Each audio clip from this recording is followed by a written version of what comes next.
नमस्कार। Business plus television हेरेर बसिरहनुभएका सम्पूर्ण आदरणीय दर्शक महानुभावहरूलाई स्वागत गर्न चाहन्छु कार्यक्रम द पाथ मेकरमा। म कल्याण विक्रम आचार्य। 2062-63 सालको जनआन्दोलन सकिएसँगै नेपालमा गणतन्त्र र लोकतन्त्रको सुरुवात भयो। त्यसै सँगसँगै धेरै सरकारहरू फेरिए। आजसम्म आउँदाखेरि अहिले त दुई तिहाईको स्थायी सरकार बनेको छ, तर योभन्दा अगाडि धेरै सरकारहरू कहिले वर्ष दिनमा त कहिले 9 महिनामा फेरिए। त्यही फेरिएसँगै धेरै माननीय ज्यूहरू मन्त्री पनि हुनुभयो।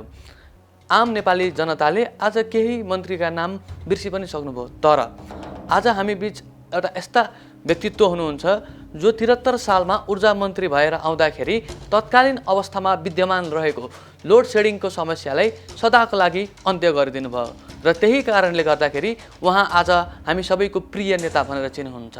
आउनुहोस् स्वागत गरौँ नेपाल कम्युनिस्ट पार्टीका एक प्रभावशाली नेता, पूर्व ऊर्जा मन्त्री तथा गृहमन्त्री जनार्दन शर्माज्यूलाई। मान्यज्यू, स्वागत छ कार्यक्रममा। धन्यवाद कल्याणजी। आरामै हुनुहुन्छ? ठिक छ।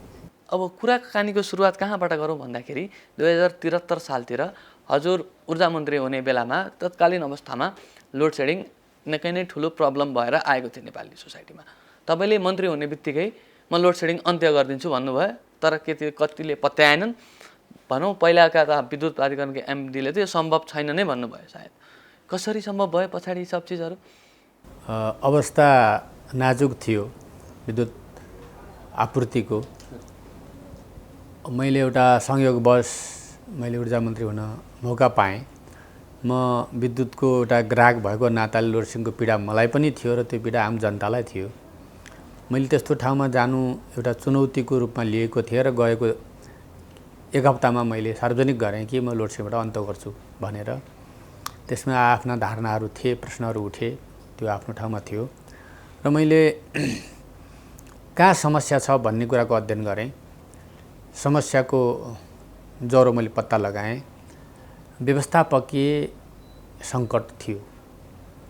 विद्युत कसरी आपूर्ति गर्ने एउटा कुरा हो भने व्यवस्थापकीय सङ्कट थियो र त्यहीँभित्रै भ्रष्टाचार थियो।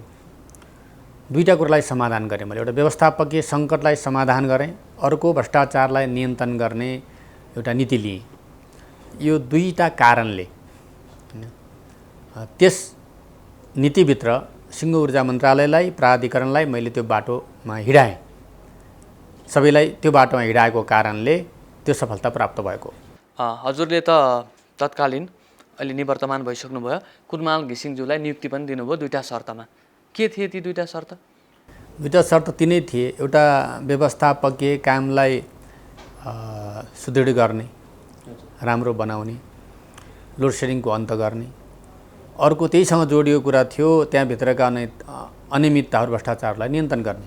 पारदर्शिता र उज्यालो नेपालका दुईवटा लक्ष्यमा मात्रै मैले नियुक्ति गर्छु, अन्यथा म गर्दैन भनेर मैले त्योभन्दा पूर्व नै मैले कुरा गरेको थिएँ। त्यसमा इमानदारीपूर्वक मलाई सहयोग गर्ने हो कि होइन, साथ दिने हो कि होइन, नेपाली जनताको चाहना पूर्ति गर्न तयार हुने हो कि होइन, त्यहाँ गएर आफ्नो स्वार्थ सिद्धि गर्ने हो भने मैले गर्दैन। यो दुईवटा शर्तलाई पहिला स्वीकार गरेपछि मात्रै प्रक्रियामा अगाडि जान्छु मैले भनेको थिएँ। आज कुलमानजी आफ्नो कार्यकाल सकेर बहिर्गमन भइसक्नुभयो। सडकमा जनताहरू कुलमानजीको पुनर्नियुक्तिको लागि आवाज उठाइरहनु भएको छ। तपाईँले व्यक्तिगत रूपमा तपाईँले नियुक्ति गरेको उहाँलाई, तपाईँ ऊर्जा मन्त्री हुँदा नियुक्ति गरेको हुनाले उहाँ दोहोरिनुपर्छ वा उहाँले आफ्नो कार्यकाल खत्तम गरेर गइसक्नुभयो, अन्य कुनै योग्य ठाउँमा उहाँलाई स्थान दिनुपर्छ अथवा के छ हजुरको राय यसमा? अनि यसमा मेरो राय हुँदैन। मेरो राय किन हुँदैन भने मैले सङ्कटको अवस्थामा उनलाई मैले नै बोलाएर तिमी आऊ र यसको जिम्मेवारी सम्हाल भनेको हुँ।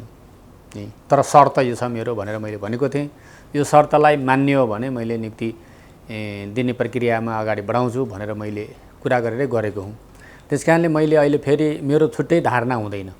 त्यसलाई निरन्तरता दिएर अगाडि बढ्ने कुरा गर्दा राम्रो हुन्छ भन्ने कुरा मैले यो बहस चलिरहेको सन्दर्भमा अस्ति नै मैले भनिसकेको छु एउटा कार्यक्रममा। र मेरो प्रष्ट धारणा नै छ। अब यो सरकारको कुरा हो। सरकारको कुरा भने सरकारले के गर्छ, सरकारको कुरालाई मैले यही गर भनेर भन्न मिल्दैन। सरकारले के गर्छ, मेरो आफ्नो धारणा प्रष्ट छ। जसले राम्रो काम गरेको छ त्यसलाई थप प्रेरित गरौँ, थप जिम्मेवारी दिउँ भन्ने मेरो एउटा कुरा स्पष्ट के धारणा छ। चल्दैछ भने कुलमानजीको बहिर्गमन पछाडि जनमानसमा के छ आशंका भने कि फेरि लोड सेडिङ हुने हो कि भन्ने आशंका किसिमका जनताको मनमा छ कि यो सम्भव होला त अब होइन, यो त मैले जुन दिन बत्ती बालियो काठमाडौँ शहरमा, त्यसपछि काठमाडौँ बाहिरका अन्य सहरहरूमा पनि बत्ती बालिसकेपछि मैले जनतालाई त्यति बेलै भनेको थिएँ। एउटा कार्यक्रममा मलाई सोधिएको थियो, अब लोड सेडिङको सेड्युल कहिले आउँछ भनेको थियो, तपाईँको सपना पुरा हुँदैन, अब यो बलेपछि बल्यो, अब यसको बत्ती निप्दैन मैले भनेको थिएँ। प्राविधिक रूपले कहिलेकाहीँ हाम्रा संरचनाहरूको कारणले एकाध घन्टा डिस्टर्ब हुने कुरा सामान्य कुरा रह्यो। अब अलिकति सुदृढ गर्न सक्यो भने त्यो पनि त्यसबाट नि मुक्त हुन सकिन्छ। बाँकी कुरा अब फेरि पनि लोड सेडिङ हुन्छ, कसैले गराउँछ र गर्न सक्छ भन्ने कुरा मैले आज होइन, मैले लोड सेडिङ अन्त्य भएको 2 महिना पछि नै यसको जवाब दिएको छु, यो सम्भव छैन। यो त भयो लोड सेडिङसम्मका कुराहरू भए। हामी आज अर्को के विषय तपाईँ आइसकेको बेलामा मलाई के सोध्न मन लाग्यो भने नेपालमा ऊर्जा क्षेत्रका सम्भावना कति छन् र यसका चुनौती के छन् माननीयज्यू? होइन, सम्भावनाहरू त हामीसित हाम्रो जलस्रोत नै अथाह छ। अहिलेसम्म लिएको डाटा पनि सही छैन। 1 लाख मेगावाट यस्तै आदि इत्यादि हुन्छ भनिएको छ, तर 83,000 त्यो भनिएको छ, 83,000 1 लाख वरिपरि भनिएको छ, तर त्यो डाटा पनि सही छैन। त्यसलाई कति पटक हामीले युज गर्न सक्छौँ, हाम्रो पानीलाई कसरी युज गर्न सक्छौँ, कति पटक गर्न सक्छौँ भन्ने कुराको विस्तृत अध्ययन पनि छैन। त्यसको लागि व्यवस्थित हामीले योजनाहरू निर्माण गर्दा कसरी गर्ने भन्ने प्लानिङ पनि नभएको अवस्था हो। त्यसो गर्दा त्यसको केही प्रक्रियाहरू सुरु भएका छन्, पछिल्ला समयमा केही सुरु भएका छन्, तर त्यसले तीव्र गति प्राप्त गर्न सकेको छैन। हाम्रो अहिलेको व्यापार घाटालाई अन्त गर्ने हो, त्यसलाई आत्मनिर्भर बनाउने हो भने हाम्रो ऊर्जा नै हो पक्कै, अनि कृषि हो। दुईटा कुरा नै महत्त्वपूर्ण हुन्, पर्यटन पनि हामी यसमा जोड्न सक्छौँ। 3टा कुरा महत्त्वपूर्ण हुन्, त्यसमा ऊर्जा प्राथमिक कुरा हो, किन ऊर्जाले नै कृषि पर्यटनको विकासमा मद्दत पुर्याउने हो, औद्योगिकरण गर्नलाई मद्दत पुर्याउने हो। त्यसका लागि मेरो भनाइ के छ भने 10,000 मेगावाट नेपालभित्रै खपत गर्ने अवस्था सिर्जना गर्नुपर्छ भन्ने मैले मान्यता राखेको थिएँ। मेरो मान्यता अहिले पनि त्यही हो। अहिले हेर्दाखेरि हाम्रो एकदम सीमित पर व्यक्ति मतलब विद्युत खपत हेऱ्यो भने एकदमै सानो एउटा मात्रामा रहेको छ। त्यसलाई वृद्धि गर्ने भनेको देशको औद्योगिकरण गर्ने कुरा हो, देशको आधुनिकीकरण गर्ने कुरा हो। त्यसकारणले त्यही नै मुख्य कुरा हो एउटा भने। दोस्रो कुरा चुनौती के छ भने हाम्रो त्यो वृद्धि गर्ने, खपत वृद्धि गर्ने हाम्रो चुनौती छ। पहिलो कुरा यो हो। दोस्रो कुरा के हो भने बढी भएको विद्युत हाम्रा छिमेकी राष्ट्रहरूमा खाँचो छ, त्योसँगको सम्बन्धलाई सुदृढ गरेर त्यसलाई व्यापारको रूपमा लैजाने अर्को चुनौती हो। हाम्रो छिमेकी राष्ट्रसँग कस्तो एउटा सिचुएसन रहेछ भने जति बेला नेपालमा डेफिसिट हुन्छ हाम्रो छिमेकी राष्ट्र भारतमा चाहिँ सरप्लस हुँदो रहेछ, जति बेला उता सरप्लस हुन्छ हाम्रोमा डेफिसिट हुने भनेको ट्रेडका सम्भावना छन्। र जब आयो खपतका कुरा, भनौँ न हामीले कन्जम्सन बढाउँ भनिरहेको अवस्थामा अस्तिको यो बजेट भाषण हेर्ने हो भने विद्युतीय गाडीलाई निरुत्साहित गरेको अवस्था देखियो हैन। यो सिलसिला हेर्दाखेरि के लाग्छ, अब खपत बढ्ला अथवा जनताहरू अरू के कसरी मेकानिजम? एउटा क्षणमा एउटा घटना घट्दैमा त्यो सधैँको लागि त्यही लागू हुँदैन। त्यसलाई तत्काल प्रोत्साहन गर्न सकिन्छ नि, निरुत्साहित भएको क्षेत्रलाई प्रोत्साहन गर्न सकिन्छ।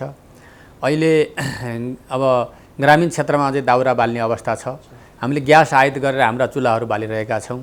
त्यसलाई एउटा योजनाबद्ध ढङ्गले अब ग्यास होइन, अब विद्युतीय चुलोबाट खाना पकाउनुपर्छ भन्ने अभियान चलाउनुपर्छ। सरकारले त्यसमा जनतालाई केही न केही आकर्षण गर्ने खालको कार्यक्रम दिनुपर्छ। त्यसो गरियो भने एउटा ठुलो खपत त्यही हुन्छ। दोस्रो कुरा, ठुला उद्योगहरू खोल्ने, औद्योगिकरण गर्ने दिशातिर लाग्नुपर्छ, त्यहाँ हुन्छ। अन्य यातायात लगायत कृषि क्षेत्र, पूर्वाधार क्षेत्र, सबै क्षेत्रमा विद्युतको प्रयोग गर्ने परिस्थिति हामीले पैदा गर्न बित्तिकै विद्युतको खपत नेपालमा वृद्धि हुँदै जान्छ।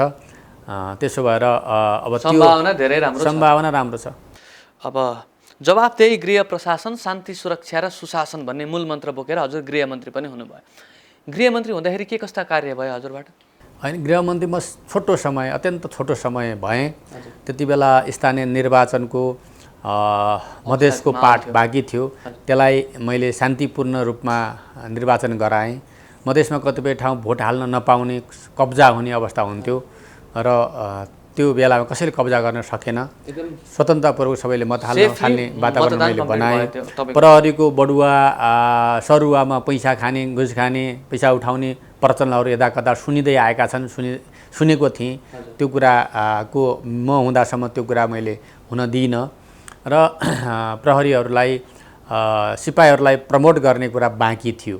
उनीहरूको सन्दर्भमा मैले केही कुराहरू गर्न खोजेको थिएँ, तर मैले समय पाइनँ। समय अभावको कारणले छोटो समय 3 महिना 4 महिनाको समय मैले धेरै गर्न सक्ने कुरा थिएन। अपराध नियन्त्रण गर्नको लागि र मैले विशेष गरी जनता र प्रहरी बीचको सम्बन्धलाई, सुरक्षामा प्रहरी मात्रै जिम्मेवार होइन, सुरक्षाका लागि जनताको सहयोग लिनुपर्छ, जनतालाई सुरक्षाको काममा कसरी जोड्ने भन्ने एउटा प्लान नै बनाएर मैले अगाडि बढाएको थिएँ। म हटेँ, त्यो प्लान पनि हट्यो। यसै सँगसँगै हामी एउटा अर्को टपिकमा जाउँ। हाम्रो कार्यक्रम मुख्यतः लिडरसिप बेस्ड भनेका छौँ हामीले। एउटा लिडरमा कस्तो गुण हुनुपर्छ तपाईँको विचारमा? लिडरमा लिडरसिप गर्ने गुण हुनुपर्छ। छोटकरीमा भन्यो भने अब लिडर भनेको के भन्दाखेरि उसँग एउटा दृष्टिकोण हुन आवश्यक छ। त्यो दृष्टिकोण एकाएक उसमा आउने होइन, त्यसको वस्तुगत परिस्थिति, त्यहाँको समाज, त्यहाँको आवश्यकताले त्यसलाई पैदा गर्ने कुरा हो। त्यो खालको दृष्टिकोणको एउटा आवश्यकता पर्दछ। दोस्रो कुरा, त्यो दृष्टिकोणलाई प्लानमा ढाल्ने क्षमता हुनुपर्छ, त्यति भएर नि पुग्दैन। तेस्रो कुरा, त्यो प्लानलाई कार्यान्वयन गर्ने दृढता हुनुपर्छ। यो एउटा पाटो भयो।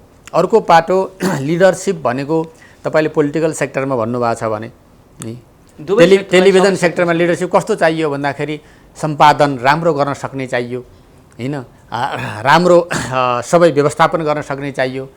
हरेक क्षेत्रका लिडरसिपको कुराहरू हुने विशेष ढङ्गले विषयअनुसारको हुने कुरा भयो। त्यस कारणले एउटातिर त उसको भिजन, मिसन, प्लान र कार्यान्वयनको दृढता चाहिन्छ। अर्को कुरा, हरेक क्षेत्रमा जनताप्रति उत्तरदायी हुनु पर्यो, उसले त्यो दृढता हुनु पर्यो। अर्को, राष्ट्रप्रति इमान्दार हुनु पर्यो।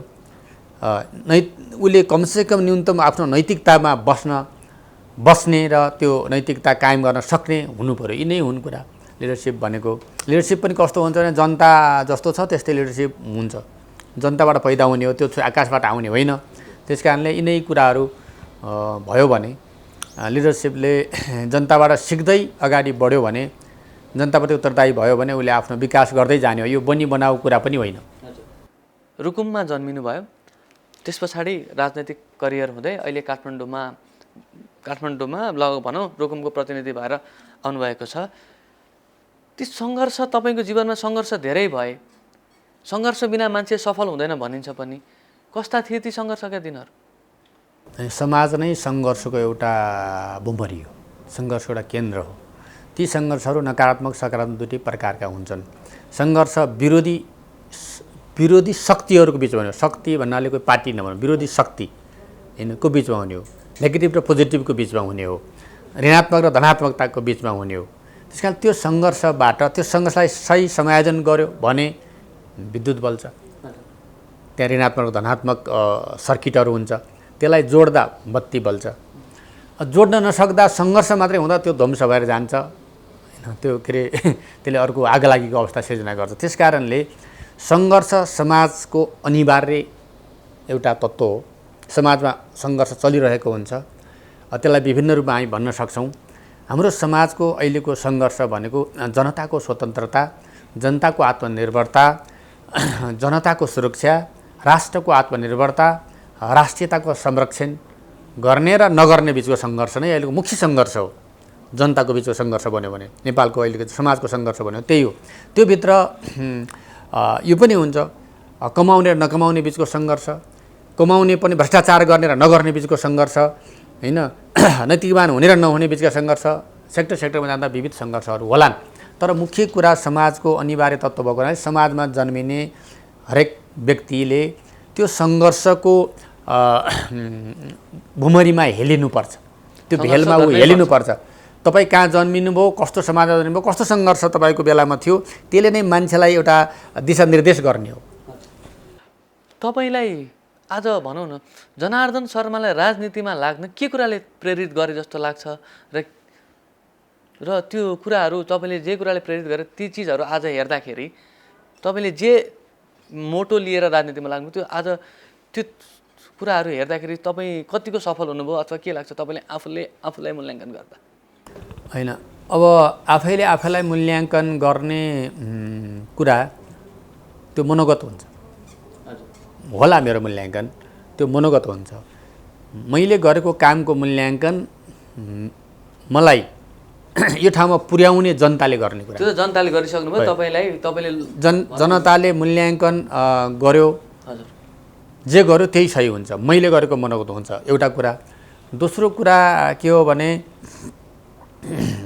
हामी सङ्घर्षको बिचबाट अगाडि गुज्रिँदा अथवा सङ्घर्षमा कसरी हामी लाग्यौँ भन्ने प्रश्न गर्दाखेरि समाजमा रहेको विभेद, समाजमा रहेको अन्याय, त्यति बेलाको पञ्चायती व्यवस्थाको एउटा शासन थियो, अन्याय, त्यहाँ अत्याचार, समाजमा जुन खालको विभेदहरू थियो त्यसका विरुद्ध लड्ने एउटा वातावरण समाजमा थियो। मैले त्यो पाटो समातेँ।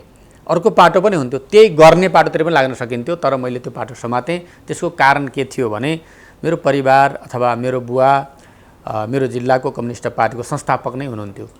उहाँको प्रेरणाले सायद मलाई त्यहाँतिर डोर्यायो होला र त्यो समाजको सङ्घर्षले मलाई त्यहाँतिर डोर्यायो र म त्यही बाटोमा लागेँ र अहिलेसम्म म आफ्नो मिसनमा, आफ्नो मान्यतामा, होइन, जनताप्रतिको उत्तरदायित्व, राष्ट्रप्रतिको मतलब एउटा जिम्मेवारी, जनता र राष्ट्रको रक्षाको सन्दर्भमा आफ्नो व्यक्तिगत स्वार्थ होइन, जनतालाई हेरेर काम गर्नुपर्छ भन्ने मान्यतामा म अहिलेसम्म अडिग छु, अविचलित रूपमा छु भन्ने मेरो आफ्नो मूल्याङ्कन हो।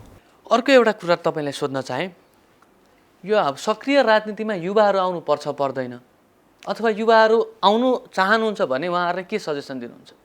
होइन, युवाहरू राजनीतिमा आउनुपर्छ कि पर्दैन भन्ने प्रश्नै हुँदैन। युवाहरू नै समाजको उत्तराधिकारी हो। हरेक क्षेत्रको उत्तराधिकारी युवा नै हो।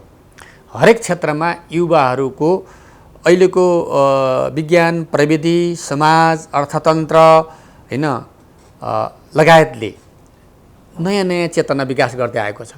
हिजोको पुस्ताभन्दा अर्को पुस्ताभन्दा अर्को पुस्ता र नयाँ पुस्ता, युवा पुस्ता अझ सबभन्दा बढी सचेत छ, सबभन्दा बढी त्यो के भन्छ त्यसले आफ्नो विज्ञता राख्दछ, सबभन्दा बढी काम गर्न सक्ने क्षमता उसँग हुन्छ। त्यस अर्थबाट युवा पुस्ता स्वतः उत्तराधिकारी हो। आफ्नो उत्तराधिकार जिम्मा लिनुपर्छ युवाले। मैले भन्ने कुरा छ, उत्तराधिकारी हामी हौँ भनेर बुझेर त्यसको जिम्मा लिनुपर्छ र समाजमा रहेका कमी कमजोरी, यहाँसम्म आएका समस्याहरू, मतलब नेपालको राजनीतिक आन्दोलनबाट हेऱ्यो भने राजनीतिक परिवर्तनका विविध आन्दोलनहरू भए, नेताहरूले ठुलो योगदान गर्नुभयो, यहाँसम्म ल्याउनु भयो, उहाँलाई धन्यवाद दिनुपर्छ, गाली गरे पनि केही अर्थ छैन। तर अब अरू बाँकी कुरा पनि उहाँहरूबाटै सबै हुनुपर्छ भने अपेक्षा राख्नु युवाहरूको त्यो सही कुरा होइन। उहाँहरूले नै गर्नुपर्छ भन्ने होइन। अब नयाँ पुस्ता गएर त्यसलाई फेरि के गर्नुपर्छ भन्दाखेरि अझ नयाँ ठाउँमा उठाउने जिम्मेवारी अब नयाँ पुस्ताको हो। कति ठाउँमा त्यस अर्थबाट बुझ्नुपर्छ। चान्स नदिएको अवस्था पनि सुनिन्छ, अथवा त्यस्तो देखिएको हो, अथवा युवाहरू आफै नलागेको अवस्था हो। हेर्नुहोस्, हाम्रो समाज कस्तो छ भने हाम्रो समाजको सानो हेरौँ, एउटा घर परिवारमा एउटा कस्तो छ भन्दाखेरि बाबुले छोरालाई अथवा सासूले बुहारीलाई अधिकार नदिने परम्पराबाट हुर्केको हाम्रो समाज हो। अर्थात् सामन्ती एउटा उत्पादन सम्बन्धमा जेलिँदै आएको हाम्रो समाजबाट राजनीति हामीले केही परिवर्तन गरेका छौँ। त्यो परिवर्तन गर्ने बित्तिकै सबै सांस्कृतिक रूपले हामी रूपान्तरण भइसकेका छैनौँ। ती सोच, ती मान्यताहरू अहिले पनि हुन सक्छन् र छन्। त्यस अर्थबाट त्यो सजिलै प्राप्त हुने कुरा होइन। त्यो कुरा युवाहरूले आफ्नो क्षमताले जितेर है, आफ्नो उद्देश्यलाई स्थापित गरेर, होइन, आफ्नो कार्यकुशलता प्रस्तुत गरेर लिनुपर्दछ। यो दिइहाल्ने कुरा होइन, यो लिइहाल्ने कुरा हो। यो लिनुपर्छ। मेरो यही सुझाव छ युवाहरूलाई, युवाले आफ्नो नेतृत्व लिने हो, दिने होइन, कसैले दिँदैन। तपाईँले आजका युवाहरूलाई 3टा सजेसन दिनुपर्दाखेरि राजनैतिक क्षेत्र मात्रै नभएर समग्र रूपमा आजका युवाहरूले कतै बाटो बिराइरहेको अवस्था हो अथवा के छ, आजका युवाहरूलाई तपाईँले 3टा सजेसन दिनुपर्दाखेरि जनार्दन शर्माको 3टा सजेसन के होला? पहिलो सजेसन के हो भने राष्ट्रप्रति इमान्दार बनाऊ है। राष्ट्रियता हाम्रो प्राथमिक कुरा हो, नम्बर 1। त्यसमा हामी इमान्दार बनाऊ, नम्बर 1। नम्बर 2, हामी उसले के गर्यो अरूले के गर्यो होइन, आफू नैतिकवान बनाऊ। है, नैतिकवान बनाउँ दोस्रो कुरा। तेस्रो कुरा सबैले सोचौँ राष्ट्र र जनताको लागि के गर्न सकिन्छ भन्ने सोचौँ र त्यो गरौँ। यसो गऱ्यो भने यो सबै क्षेत्रको लिडरसिप पनि हुन्छ, समाज पनि नयाँ बन्छ, परिवर्तन पनि हुन्छ, अहिलेसम्म भएका उपलब्धिहरूभन्दा नयाँ उपलब्धि भएर हामी अगाडि बढ्न सक्छौँ। यही तिनवटा कुराहरू अहिले महत्त्वपूर्ण हुन सक्छन्। केही छिन अहिलेको जेनरल पोलिटिक्सतिर लागौँ, लिडरसिपलाई जोडेरै जाउँ। हजुरको party Nepal communist party 2/3 handsome majority ल्याएर अहिले सरकारमा छ। तपाईँको पार्टीमा दुईजना लिडर हुनुहुन्छ की पोजिसनमा। यो डुअल लिडरसिप मोडलले डिसिसन मेकिङमा कतिको असर पर्ला? कहिलेकाहीँ विवाद भयो, पार्टी बिच चाहिँ विवाद हुन्छ, यो डुअल लिडरसिप मोडलको कारण हो अथवा केही छ त्यसको? अब दुईटा नेताहरूको कारण पनि होला, तर अर्को के कुरा छ भने यो भर केमा पर्छ भने निर्णयहरू भइराखेका हुन्छन्, अगाडि बढिराखेको हुन्छ, पार्टी अगाडि बढिराखेका पनि हुन्छ आफ्नो ढङ्गले, त्यतातिर नगएर। मतलब निर्णय प्रक्रिया भनेको हाम्रो पार्टीमा दुईटा लिडरसिपले मात्रै गर्ने होइन, कमिटीले गर्ने हो। कमिटी प्रणाली हुन्छ, कमिटीले गर्छ हैन। यहाँ जस्तो तपाईँको यो बोर्ड होला, बोर्डले निर्णय गरे जस्तै त्यो पनि पार्टीको बोर्ड छ, कमिटी हो, त्यो भने उच्च स्तरीय कमिटी हुन्छ। कमिटीले निर्णय गर्ने भने सामूहिक निर्णय गर्ने हो। व्यक्तिले निर्णय गर्ने सन्दर्भमा एउटै व्यक्ति हुँदाखेरि सजिलो हुन्छ, समूहले निर्णय गर्ने सन्दर्भमा दुईटा हुँदा, चारवटा हुँदा, पाँचवटा हुँदा त्यो नै अझ राम्रो हो। त्यस कारणले विषय के होइन भने विषय निर्णय कसरी गर्ने भन्ने होइन, विषय के हो भने स्वार्थरहित भएर उद्देश्य केन्द्रित भएर निर्णय गर्दा दुईटाले पनि सजिलो हुन्छ गर्न है, र पाँचवटाले पनि सजिलो हुन्छ। स्वार्थ केन्द्रित भएर आफ्ना व्यक्तिगत स्वार्थमा केन्द्रित भएर गर्दा एक्लै भए नि गाह्रै हुन्छ। यो हामीले कसरी सोच्छौँ भन्नेमा भर पर्छ। तपाईँहरूको भनौँ न, दुईटा पार्टी एउटा भएर आउनुभएको छ, तत्कालीन माओवादी केन्द्र र नेकपा एमाले। अहिले हामीले नेपाल कम्युनिस्ट पार्टी नाम दिनुभएको छ। पार्टी एकीकरणको प्रक्रिया कहाँसम्म पुगेको छ? अथवा भनौँ केही जनताले यस्तो पनि क्वेसन राख्नुभएको छ कि दोभानमा आएर पछाडि आफ्नो आफ्नो बाटो पनि हुन्छ कि भन्ने जनगुनासो छ। यसले के उत्तरले ट्याकल गर्नुहुन्छ? होइन, बाटो के हुन्छ भने बाटो भनेकै के हो भने पहिला बाटो पृथ्वीमा मात्रै घुम्ने थियो, अहिले अब विभिन्न नयाँ नयाँ ग्रहमा जाने बाटो पनि खुलिसक्यो। बाटो अनेक बाटाहरू हुन्छ र मान्छे आफ्नो बाटो लाग्न स्वतन्त्र पनि हुन्छ। हरेक व्यक्ति आफ्नो बाटो लाग्न स्वतन्त्र पनि हुन्छ। तर पार्टीको जो कुरा छ, पार्टीमा भोलिन्टियरली काम गर्ने हो। पार्टीप्रति आफ्नो बुझाइ, आफ्नो सिद्धान्त, आफ्नो नीतिका आधारमा लाग्ने कुरा हो। त्यस कारणले मलाई लाग्दैन कि कसैले सोचे जस्तै त्यो सर्लकै पनि पार्टीको बाटो अगाडि बढ्दैन। अनेक चौबाटाहरू, अनेक चोकहरू गुजार्दै जानुपर्छ, ठिक बाटो पहिल्याउँदै जानुपर्छ। त्यसको लागि सङ्घर्षै हुन्छ त्यहाँभित्र, एउटा कुरा। दोस्रो कुरा, त्यो चौबाटाहरूमा जाने अर्थ यो होइन चारैतिर मान्छे छितरिने पनि होइन, र फेरि अहिले जति मान्छे सबै गइराख्ने पनि होइन। नयाँ नयाँ पुस्ता, नयाँ नयाँ पिँढी आउँछ र उसले ठिक बाटो तय गर्दै लैजाने काम गर्छ। त्यस कारणले अहिले बाटोको समस्या होइन, हिँड्ने मान्छेहरूले कस्तो अभ्यास गर्छन् भन्नेमा भर पर्छ। अहिले कोरोना भाइरस कोभिड-19 का कारण यो महामारीको अवस्था छ। महामारीको अवस्थाले गर्दाखेरि हाम्रो अर्थतन्त्रलाई निकै ठुलो असर परेको देखिन्छ। यो अर्थतन्त्र बाउन्स ब्याक गर्नका निमित्त के कस्ता स्ट्र्याटेजी चाहिन्छन् होला? अब यो विश्वमा नै महामारीको अवस्था सिर्जना भयो, त्यसमा पनि हाम्रो कमजोर अर्थतन्त्र भएको हुनाले रेमिटेन्समा अरूमा आधारित अर्थतन्त्र, कृषिको पनि एउटा ठुलो हिस्सा यसमा रहेको छ। यसले सबैतिर समस्या त आएको छ, विश्वभरि नै समस्या आएको छ। त्यस कारणले हामीले पहिलो कुरा त अरू स्ट्र्याटेजी भन्दा पहिलो स्ट्र्याटेजी भने कोरोनाबाट मुक्त हुने स्ट्र्याटेजी हो। पहिलो यो गर्नुपर्छ, अपनाउनुपर्छ। जनताको जीवन रक्षाको कुरा जो आइराखेको छ त्यो भनेको यसबाट मुक्त हुने स्ट्र्याटेजी हो।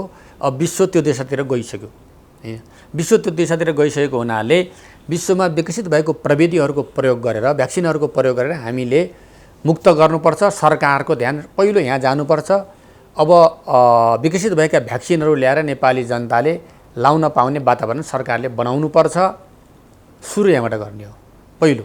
त्यसपछि अर्थतन्त्र चलायमान हुने अवस्था सिर्जना हुन्छ। सिर्जना हुने क्रममा त्यहाँ उद्योग धन्दा अथवा विभिन्न प्रोजेक्टहरूमा अगाडि बढिरहेका सङ्कटहरू होलान्, लोनका समस्या होलान्, अरू समस्या होलान्, त्यसको व्यवस्थापन सरकारले गरिदिनुपर्छ।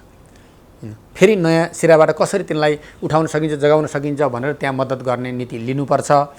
र मुख्य कुरा आम जनतालाई नेपालको कृषिमा नै बढी फोकस गरेर कृषिलाई प्रमोट गर्ने काममा सरकार लाग्यो भने कृषिमा आत्मनिर्भर हामी 6 महिनामा तरकारीमा हुन सक्छौँ। तरकारी हामीले बाहिर ल्याउनु पर्छ, 6 महिनाभित्र तरकारी फालाफाल उत्पादन गर्न सकिन्छ। अन्नमा हामी 6 महिना 8 महिनामा आत्मनिर्भर हुन सक्छौँ। फलफुलको आत्मनिर्भर हुन हामीलाई 3 वर्ष 4 वर्ष लाग्छ। पशुपालनमा हामी मतलब वर्ष 2 वर्षमा हामी सबै आत्मनिर्भर हुन सक्छौँ। यस्तो खालको आत्मनिर्भरताको बाटो खोज्नुपर्छ सरकारले। त्यो खोजेर किसानहरूलाई, जनतालाई त्यतातिर परिचालन गर्न सक्दाखेरि हामी अर्थतन्त्रलाई बढाउन सक्छौँ। हुन त अहिलेको विश्वको अर्थतन्त्र डिजिटल एउटा युगमा गइसक्यो, अब डिजिटल अर्थतन्त्र भइसक्यो, डिजिटल इकोनोमीमा गयो हैन, त्यहाँ गयो। त्यस कारणले त्यहाँ पुग्नेका लागि पहिला हाम्रो जग बलियो बनाउँदै हामी त्यतातिर पुग्ने हो। अहिले हामीसित भएका साधन स्रोतको सही उपयोग गर्ने, जनशक्तिको सही उपयोग गर्ने सही बेला हो यो। जनशक्ति पनि बेरोजगार छ, साधन स्रोत पनि त्यत्तिकै छ। अहिले यसलाई दुईटालाई जोड्यो भने, यसलाई जोड्ने काम सरकारले गर्यो भने त्यसको लागि आवश्यक केही सहयोगहरू सरकारले गर्न सक्दाखेरि हाम्रो अर्थतन्त्रलाई हामी फेरि माथि उठाउन सक्छौँ। तपाईँको क्षेत्र रुकुम पश्चिममा यो कोभिड-19सँग लड्न के कस्ता कार्यहरू तपाईँको लिडरसिपमा भए? कोभिड आइसकेपछि लकडाउन भयो। लकडाउन भइसकेपछि विशेष गरी पश्चिम नेपालबाट पूर्व अथवा देशका विभिन्न ठाउँमा आउने श्रमिक दाजुभाइहरूलाई व्यवस्थापन गर्ने कुरामा मैले करिब 1 महिना बिताएँ। मलाई एकछिन पनि फुर्सद भएन। उहाँहरूलाई घरसम्म पुर्याउनका लागि अनेक झन्झटहरू पार गर्नु पर्थ्यो, त्यो गर्ने कुरामै म केन्द्रित भएँ। दोस्रो चरणमा मैले कोभिडको बारेमा बचाउ गर्नको लागि कर्णाली प्रदेशमा पनि केही नीतिगत मैले निर्देशनहरू गरेँ, सहयोगहरू गरेँ भने मेरो आफ्नो निर्वाचन क्षेत्रमा गएर मैले 5वटा हस्पिटलहरू बनाएँ। एउटा हस्पिटल मैले 10 दिनमा बनाएँ, एउटा 15 दिनमा बनाएँ, एउटा 20 दिनमा बनाएँ। 1 महिनाभित्र मैले 5वटा हस्पिटलहरू बनाउने कुराको नेतृत्व गरेँ। त्यहाँको जनतालाई, त्यहाँका हाम्रा श्रम सहकारीहरू थिए, श्रम सहकारीहरूलाई परिचालन गरेर स्थानीय सरकारको नेतृत्वमा ती कुराहरू भए। र अहिले पिसिआर लगायतका साधनहरू त्यहाँ उपलब्ध गराइयो, वरिपरिका 5-7 जिल्लाहरूलाई सुविधा होस् भनेर त्यो खालका कामहरू भएर केही रोकथाम अथवा मास्क लगायतका सेनिटाइजरहरू लगेर जनतासम्म पुर्याउने कामहरू गरियो। यसै कुरामा बिताइयो। र अहिले कोभिड-19को बारेमा त्यति मात्रै नभएर जनताको गाउँघरमा लकडाउन गरेर सम्भव थिएन। त्यसकारण मैले एउटा नयाँ नीति बनाएँ, अलग थलग जनपरिचालन। 10 घरको समूह बनेर 10 घरको समूहले त्यो समूहले एकसाथ काम गर्ने, तर 11 घर नमिसाउने, त्यहाँ अलग थलग रूपमा काम गर्ने। घाँस जानु छ, दाउरा जानु छ, ग्वाला जानु छ, बाली भित्राउनु छ, अरू गर्नु छ, घर बनाउनु छ, यस्तो कामहरू त भइरहन्छ गाउँमा। त्यसकारणले यो काम गर्ने वातावरण बनाएर जनतालाई सहज होस् भन्ने कुरा गरियो। र त्यसलाई पछि उत्पादन कार्यमा अहिले हामी जोड्दैछौँ। ती सबै समूह अब उत्पादन कार्यमा लाग्ने भनेर त्यो खालको कुरामा हामी लागिराखेका छौँ। अब स्थानीय रूपमा भएको साधन स्रोत परिचालन गरेर त्यसबाट बच्न, जनताको मनोबल उठाउने खालका कामहरू हामीले गर्यौँ। रुकुम पश्चिमको कुरालाई लिने हो भने तपाईँले जुन त्यहाँका प्रतिनिधि भएर त्यहाँ काम गर्नुभएको छ निकै उदाहरणीय थियो। 10-15 दिनमा हस्पिटल बन्नु भनेको चान्चुन कुरा होइन। यसको लागि हामीले तपाईँको मुक्तकण्ठले प्रशंसा गर्नैपर्छ। त्यो सँगसँगै अब जाँदा जाँदा एउटा अन्तिम प्रश्न म तपाईँले के सोध्न चाहन्छु भन्दाखेरि, तपाईँ ऊर्जा मन्त्री हुँदाखेरि लोडसेडिङ अन्त्य गरिदिनु भयो। तपाईँ सरकारमा हुँदाखेरि अहिले तपाईँको पार्टीको 2/3 मेजोरिटीको सरकार छ, ह्यान्डसम मेजोरिटी छ, र पनि जनताले भनौँ न जनताले चाहे अनुसारको विकास नभएको हो कि यो 2-3 वर्षमा जनताले चाहे अनुसार नभएको हो कि भनेर जनताले गुनासो राखेका छन्, अथवा भनौँ काम भइरहेको छ, जनता बढी आशावादी भएका हुन्। कुन अवस्था होला? किनभने गरे के हुँदैन र भन्ने कुराको तपाईँ ज्वलन्त उदाहरणै हुनुहुन्छ। अब दुईटै कुरा होला। एउटा कुरा के हो भन्दाखेरि हामीले जनतालाई यस्तो बनायौँ कि हरेक कुरा तत्काल प्राप्त हुन्छ भन्ने जस्तरी हामीले जनतालाई प्रशिक्षित गर्यौँ। धेरै महत्त्वाकांक्षी योजनाहरू प्रस्तुत गरेर जनतालाई भनियो। त्यसले जनताको आशावादिता धेरै माथि होइन हाइमा हुने भइहाल्यो। अब यथार्थमा काम गर्ने तरिका गर्दाखेरि विभिन्न झन्झटहरू छन्। झन्झटहरूले गर्दाखेरि सरकारी संयन्त्रहरू जनता अनुकूल छैन। सरकारी संयन्त्र जनता अनुकूल नभएको हुनाले समयमा काम हुन सक्दैन, काम अनेक गरी ढिला सुस्ती हुँदै जान्छ। विगतदेखि नेपालमा चल्दै आएको भ्रष्टाचारको जालो अहिले पनि तोडिसकेको छैन, हैन, तोडिसकेको छैन र कामचोर प्रवृत्ति हैन सरकारी संयन्त्रहरूमा पर्याप्त मात्रामा छ। यी कुराहरूलाई तोडेर जनताले तोडेर एकदम नयाँ देखाओस् भन्न चाहेका थिए। सरकारले आफ्नो ठाउँबाट मेहनत कोसिस गरिराख्या होला, तर जनताले देखेनौँ भन्ने गुनासो छ। फेरि काम नभएका पनि होइन, सरकारका कामहरू नयाँ नयाँ कामहरू योजनाहरू अगाडि बढी पनि राखेका छन्, नबढेको होइन, तर ती बढेका कामभन्दा पनि खास केही कुराहरूमा खै त नयाँ भएको भन्ने छ। यो एकैचोटि नयाँ हुने पनि होइन, एउटा क्रम लाग्छ, एउटा समय लाग्छ। तपाईँ युवा हुनलाई कति समय लाग्यो? एकैचोटि युवा छोरो जन्माएर पनि त हुँदैन, तर नजन्माएर त युवा हुँदैन, जन्माएर मात्र हुर्काउनु पनि त पऱ्यो। कस्तो संस्कार संस्कार कस्तो दिइरहेछ भन्ने कुरा पनि त हो। भन्दा यी जनताको अपेक्षा पनि धेरै माथि हो, काम गर्ने गति पनि जनताको चाहना अनुरूप तीव्र हुन सकेन भन्ने बिचको अन्तर्भित अहिले हो। हस् त, निकै व्यस्तताका बावजुद पनि हाम्रो निम्ति समय निकालेर आइदिनु भयो, त्यसका लागि हामी हृदयदेखि नै कृतज्ञता ज्ञापन गर्न चाहन्छौँ। धेरै धेरै धन्यवाद। हस्, थ्याङ्क यू। हस् त, बिजनेस प्लस टेलिभिजन हेरेर बसिरहनुभएका सम्पूर्ण दर्शकवृन्दहरूलाई आजको निम्ति आजको एपिसोड यति नैमा समाप्त गर्न चाहन्छु। हस् त, आजको लागि बिदा दिनुहोस्। अर्को हप्ता पुनः अर्का अतिथिसँग आउने बाचा गर्दै आजको लागि बिदा हुन चाहन्छु। नमस्ते।